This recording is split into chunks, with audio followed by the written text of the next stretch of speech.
We are about to embark upon a series of strange and exciting, dangerous adventures.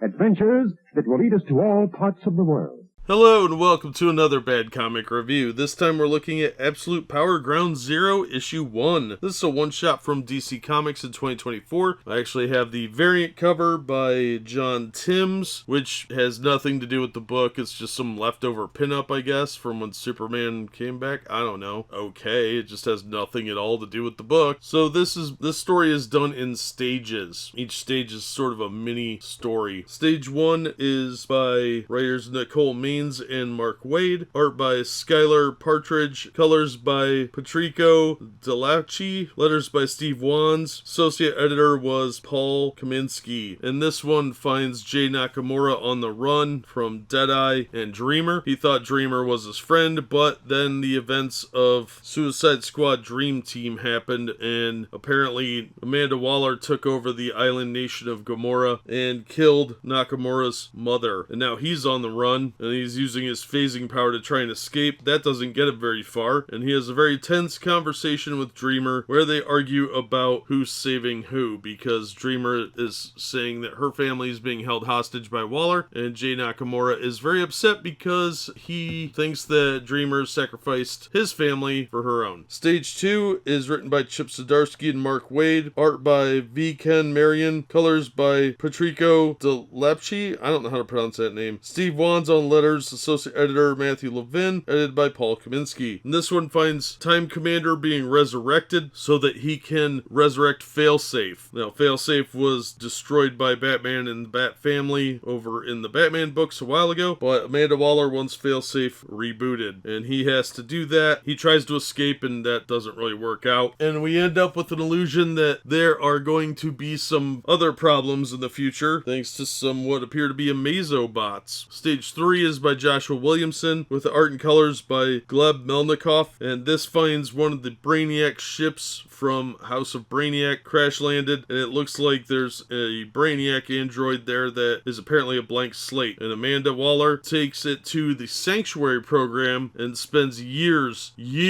brainwashing it before being returned. And apparently it's going to take some kind of personal toll on her being in the program for what was 20 hours real time but 20 years in Sanctuary time, but she doesn't care because now they have an incredible weapon to use against the superheroes. And again, they reprint the Absolute Power #1 preview that we saw in the Free Comic Book Day issue, which I'm not going to go over because it does have some stuff that may be spoilers. Overall, this was actually a really good introduction to what's going on. It's actually better than the Free Comic Book Day version. This sort of leads into that from the look of it. The art in the first story is not my favorite. There's some really good panels and some really crappy ones. I don't like Jay Nakamura as a character either, so I didn't really care about that one. The second story was really solid and had decent art. It's got a little too much manga face in it, but aside from that, it was okay. The third story had some really awful art, but the Brainiac creature looked really cool, and overall, I wasn't impressed with the art, but the stories were well done. So if you're thinking about getting into the Absolute Power miniseries, this is a good jumping on point. Is it worth the $5 to $6? I ended up with a variant cover, so I ended up paying about $6, and I absolutely hate that. It's not worth $6. If you can find it for $3 or $4, then pick it up, especially if you're going to read the Absolute Power series, which is $5 on its own. I absolutely won't pay more than $4 or $5 for this issue. No way. But it is a very good introduction. If you're going to end up picking this up single issues, I would say you probably should read this one before Absolute Power. It does a really good job of setting things up, but it is all set up. Either that or wait for the entire miniseries to be in trade paperback, and this one will likely be in there. But I would definitely try and get it at a discount. And that's going to do it for this episode. Thank you so much for watching and supporting the channel. If you enjoyed the video, please hit the like button, and don't forget to subscribe so you don't miss future reviews. If you'd like to help the channel out in other ways, links are in the description to various support methods. And as always, we hope to see you on the next one.